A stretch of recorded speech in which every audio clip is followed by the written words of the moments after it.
A partir desse momento, estaremos transmitindo para o grupo da Fraternidade Espírita Irmão Frites, palestra realizada por Cristina Serrano.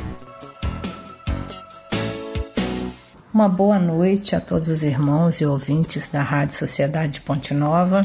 Desde já deixamos aqui as nossas considerações, o nosso muito obrigado pela oportunidade concedida ao grupo da Fraternidade Espírita Irmão Frites de Ponte Nova, a fim de que possamos levar aos ouvintes algumas reflexões a respeito dos ensinamentos de Jesus.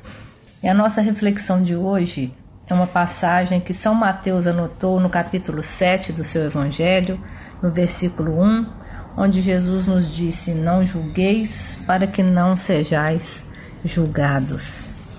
A bibliografia que nós consultamos foi o Evangelho de João, capítulo 8, versículos de 1 a 11, o Evangelho segundo o Espiritismo, escrito por Allan Kardec, o livro Fonte Viva, psicografado por Chico Xavier, ditado pelo Espírito Emmanuel, e uma palestra de uma palestrante espírita chamada Maristela Alves, intitulada Não Julgueis. Então, a doutrina espírita nos ensina que nós, seres humanos ainda em evolução, possuímos a necessidade de acertarmos os nossos passos a fim de corrigirmos em nós as nossas imperfeições, enquanto espíritos em evolução aqui na Terra. E uma das imperfeições que nós vamos tratar hoje diz respeito ao julgamento.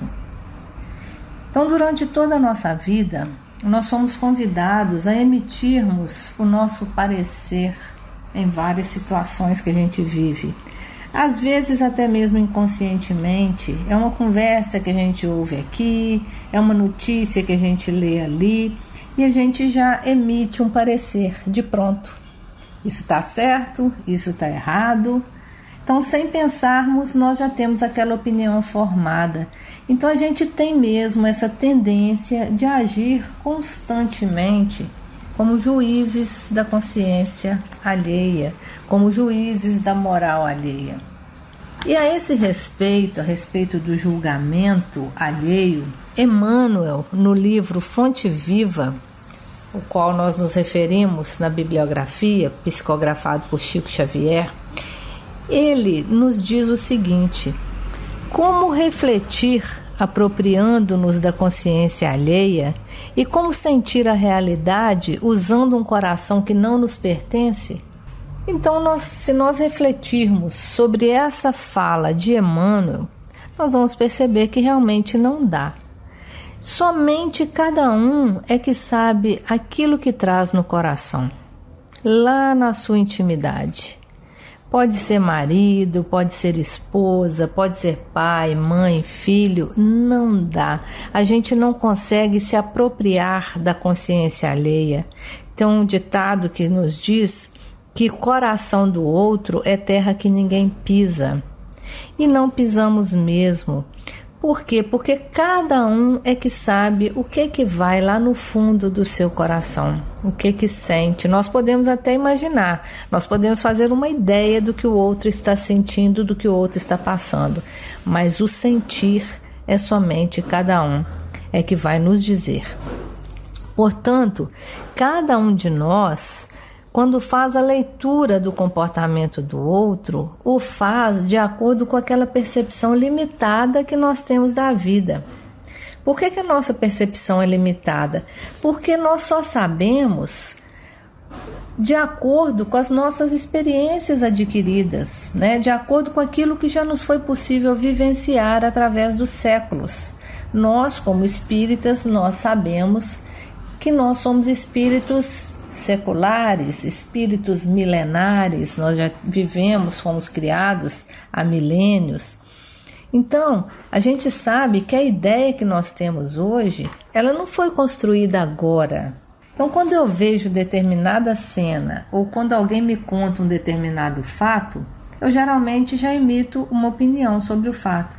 E essa opinião, ela foi construída lá atrás, né? Nessa encarnação, vem sendo construída desde a minha infância, com as experiências e com os ensinamentos que me foram passados pelas pessoas com as quais eu convivi, com as pessoas que me educaram, pela escola que eu frequentei, pelos livros que eu li, as histórias que a minha família me contou.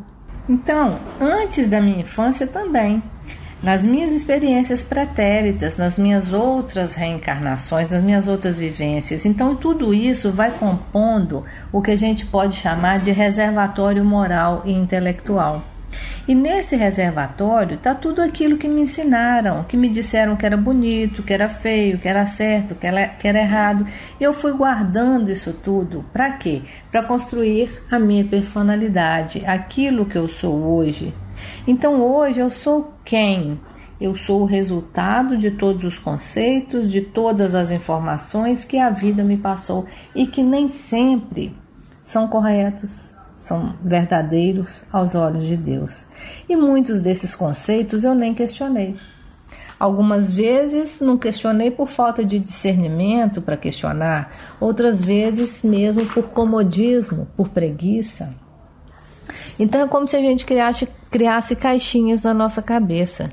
O que eu acho, o que me disseram, por exemplo, sobre as pessoas que têm poder aquisitivo alto? Eu guardo lá numa caixinha. O que me disseram, que me foi ensinado sobre a educação dos filhos? Eu coloco numa outra caixinha. O que me ensinaram sobre orientação sexual? Vai em outra caixinha. O que me disseram sobre as raças? Sobre Deus? Então, cada uma dessas questões, cada um desses conceitos está guardado numa caixinha na minha mente. Então fica ali tudo guardado durante anos, durante séculos. E às vezes eu não quero nem mexer nessas caixinhas. Por quê? Porque com certeza quando eu for mexer vai me dar muito trabalho. Porque para eu mexer nisso tudo que já me foi ensinado, eu preciso desconstruir o homem velho e construir um homem novo. E isso dá trabalho. Por quê? Porque eu vou precisar rever os meus conceitos, rever os meus posicionamentos, as minhas atitudes, as minhas perspectivas de vida. Então é por isso que quando surge determinada situação, eu já tenho uma opinião pronta. Tá aqui, eu sou contra, então não, eu sou a favor. E aí muitas vezes me perguntam, mas por que você pensa assim? Muitas vezes eu respondo assim, porque eu penso. Não é? Muitas vezes eu nem sei por que eu tenho aquela opinião. Então o nosso interior muitas vezes é igual essas caixinhas que nós falamos. Aquelas gavetas, sabe? Onde a gente vai entulhando coisas e tem até medo de mexer, porque se a gente mexe, a gente vai encontrar lá uma quantidade de coisa que não serve mais para nós. Então a gente acha na gaveta lá uma calça de 10 anos atrás, quando a gente tinha 10 quilos a menos, e fica guardando para quando a gente emagrecer, só que a gente não vai emagrecer para usar essa calça, porque não combina mais com a gente, né? Então muitas vezes a gente está precisando abrir as nossas gavetas e falar assim, olha, isso não me serve mais. Isso é como aquela calça velha, antiga, lá de 10 anos, de 20 anos atrás. Isso não me serve mais, né? Então, aquilo que não nos serve é como se fosse um lixo mental para nós. Nós precisamos o quê? Tirar de dentro de nós, jogarmos fora. Outras coisas, outros conceitos, a gente ainda não sabe bem o que fazer com eles. Então a gente pensa, olha, isso eu vou manter, vou guardar aqui em caso de dúvida, até eu saber o que eu faço com ele. E aquilo que for realmente bom, que for realmente útil, a gente guarda. Então a gente começa a raciocinar e vai percebendo que muitos conceitos equivocados que a gente tem, que se transformaram nos nossos preconceitos, muitas vezes foram sendo construídos ao longo da nossa vida. Porque quantas encarnações nós já tivemos, meus irmãos? E quantas delas nós já vivemos numa sociedade bárbara, excludente, preconceituosa, desumana, violenta? E isso tudo, com certeza, foi muito importante para nós, para a nossa construção naquele momento, mas que hoje não nos alimenta mais. Por que nós dizemos que não nos alimenta mais? Porque hoje nós escolhemos um outro padrão de vida. Qual é o padrão que nós escolhemos para a nossa vida atual? Não é o padrão do Cristo? Não é o padrão do entendimento, da misericórdia, da fraternidade, do perdão? Então aqueles conceitos equivocados, preconceituosos lá de trás, são como aquela roupa que não nos cabe mais. Precisamos nos desfazer deles, porque se nós não abrirmos espaço, nós não conseguimos colocar um conceito novo. Então, se a gente não desocupa o lugar para conceituar uma coisa nova, a gente não muda. Então a gente pergunta, por que existe ainda preconceito racial? Por que ainda existe preconceito religioso? Por que existe preconceito quanto à orientação sexual das pessoas? De onde que surgiu isso? Está escrito onde? Não sei. A gente não sabe muitas vezes. Então, quantos conceitos e preconceitos a gente tem e nem sabe que tem? A gente precisa então, meus irmãos, parar para pensar. O que eu estou guardando nas minhas caixinhas? Por que eu estou pensando dessa forma? E se nós pensarmos bem, nós vamos ver que às vezes a gente nem se identifica mais com isso. Então, se a gente não se identifica mais com isso, é um sinal de que a gente pode mudar. E como que a gente pode mudar? Tentando olhar para as imperfeições do outro como a gente gostaria que o outro nos olhasse. Como? Com indulgência, sem julgamentos precipitados, sem preconceitos, não é? Portanto, nós não devemos julgar as pessoas. Mas quando a gente fala em não julgar, isso não nos impede de avaliarmos as ações equivocadas dos nossos irmãos, entendendo que nós devemos julgar o ato praticado e não a pessoa. Para exemplificar o que nós queremos dizer, nós trouxemos a passagem da mulher adúltera, que está no Evangelho de João, capítulo 8, versículos de 1 a 11. E essa passagem João anotou dessa forma: Jesus foi para o Monte das Oliveiras, e pela manhã cedo tornou para o templo, e todo o povo vinha ter com ele, e assentando os ensinava. Os escribas e fariseus trouxeram-lhe uma mulher apanhada em adultério, e pondo-a no meio deles, disseram-lhe: Mestre, esta mulher foi apanhada adulterando, e na lei nos mandou Moisés que as tais sejam apedrejadas. Tu, pois, que dizes? Então, os fariseus, naquela época, pensavam que naquele momento Jesus só teria duas alternativas, ou seja, dizer: bom, então cumpre a lei de Moisés, apedreja a mulher. Ou então, não apedreja a mulher, a lei de Moisés está errada. Só que Jesus não deu nenhuma dessas duas respostas que eles estavam esperando. Por quê? Porque se Jesus mandasse cumprir a lei de Moisés e apedrejar a mulher, Jesus estaria se desqualificando completamente como um mensageiro de algo novo. Afinal de contas, como as leis de Moisés, do Velho Testamento eram seculares, Jesus mandando cumprir a lei de Moisés, ele não estaria representando nenhuma novidade. Seria mais um que estaria determinando o cumprimento de uma lei antiga. Então, se Jesus dissesse: não cumpra a lei não apedreje a mulher não, ele estaria o quê? Negando vigência à lei de Moisés. E talvez essa resposta fosse a que mais provocaria revolta nas pessoas que vieram ali fazer aquela pergunta. Por quê? Porque aquelas pessoas eram cultuadoras da lei de Moisés. Elas respeitavam as leis de Moisés. Mas nós precisamos entender também que Moisés foi um grande legislador hebreu. Então as leis de Moisés têm uma parte divina, que são ali os 10 mandamentos, que são atuais até hoje, mas tem também uma parte humana, que foi feita por Moisés naquela época para conter um povo ainda muito embrutecido, que usavam a lei de talião, olho por olho, dente por dente. Então Jesus não poderia responder isso também. Jesus então mostra a eles uma terceira alternativa. Jesus não responde para eles: faça isso ou faça aquilo. Antes de responder, Jesus coloca aquelas pessoas para pensar. Porque, na verdade, o grande mérito de todo grande educador é fazer com que o aluno pense. E foi isso que Jesus fez como grande mestre que é. Jesus, sendo um espírito puro, sublimado, ele não queria dar respostas prontas para aquelas pessoas. Jesus não interferia e nem interfere no livre-arbítrio das pessoas. Então ele encontra ali uma forma de fazer as pessoas pensarem. Então Jesus olha para eles e fala assim: então faz o seguinte, aquele que tiver sem pecado, atira a primeira pedra. Pronto, está resolvido o problema. E ao dar essa resposta, Jesus então não proibiu nem autorizou, ele apenas condicionou. colocou para eles que a condição para se condenar uma pessoa é que você não tenha pecado. Ele não divulga, ele não incentiva o ato, ele apenas queria ensinar para as pessoas que elas deviam se preocupar com as suas próprias vidas. Parece uma fala mal educada, mas não é. É se preocupar com a vida no sentido de se atentar à própria evolução. Então,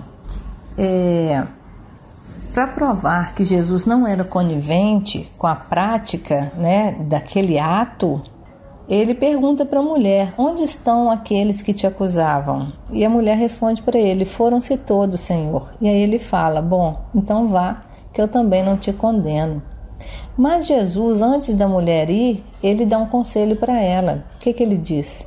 Vá e não peques mais. Então ele não ditou nenhuma ordem para ela, embora pudesse.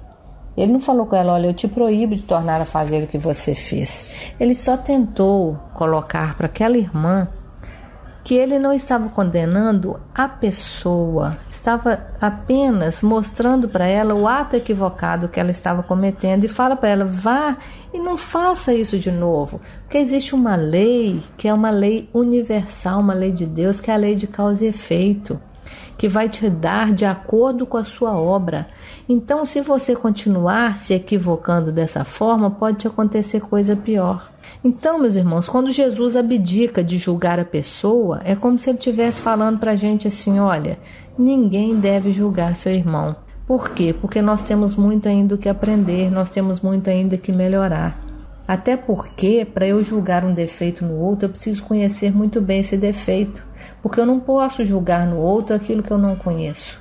Então, para avaliar alguma coisa, eu tenho que ter um parâmetro, um paralelo para fazer essa avaliação. Então, isso significa que aquele defeito que eu vejo muito forte no outro é porque eu já conheço esse defeito. Se eu não tenho ele mais, é porque eu já tive, não é? Então, dessa forma, Jesus vem nos ensinar que a nossa reflexão deve ser no sentido de analisar o ato que foi praticado e não condenarmos a pessoa, porque o ser humano, a pessoa, ela está em constante aprendizado, em constante transformação. Então, o que ela fez hoje ou fez ontem, amanhã ela pode vir a fazer diferente, fazer melhor, deixar de fazer errado. Agora, o ato errado é sempre um ato errado. E os fariseus ali naquele momento não estavam condenando o ato, estavam condenando somente a mulher, porque senão o homem também deveria ser apedrejado, porque lá em Levítico, na lei antiga, capítulo 20, versículo 10, está escrito: se um homem cometer adultério com a mulher de outro homem, com a mulher do seu próximo, tanto o adúltero quanto a adúltera terão que ser executados. Então, meus irmãos, antes do julgamento, analisemos quais são as nossas deficiências, quais são as nossas dificuldades ainda a vencer.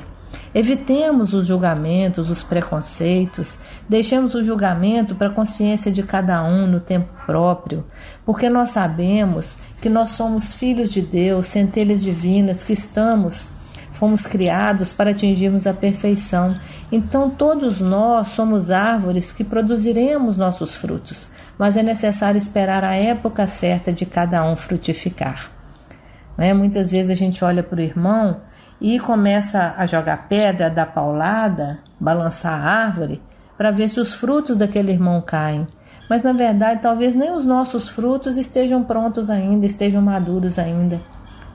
Então nós precisamos de tempo para que os nossos frutos amadureçam e para que os frutos do nosso irmão também amadureçam. E o tempo é de Deus. E se Deus nos espera pacientemente, por que nós não esperaríamos o irmão? Então, com toda certeza, um dia nós chegaremos lá. Então fica aí o recado de hoje, que a gente evite julgamentos precipitados, que a gente tenha mais empatia, que a gente consiga se colocar no lugar do outro, para que nós possamos, ainda que, como disse Paulo de Tarso, ainda que com os joelhos desconjuntados, nós possamos levantar todos os dias e darmos as mãos uns aos outros, para que juntos nós possamos vencer as nossas imperfeições. Uma boa noite a todos e que Jesus nos abençoe hoje e sempre. Termina aqui a palestra do grupo da Fraternidade Espírita Irmão Frites.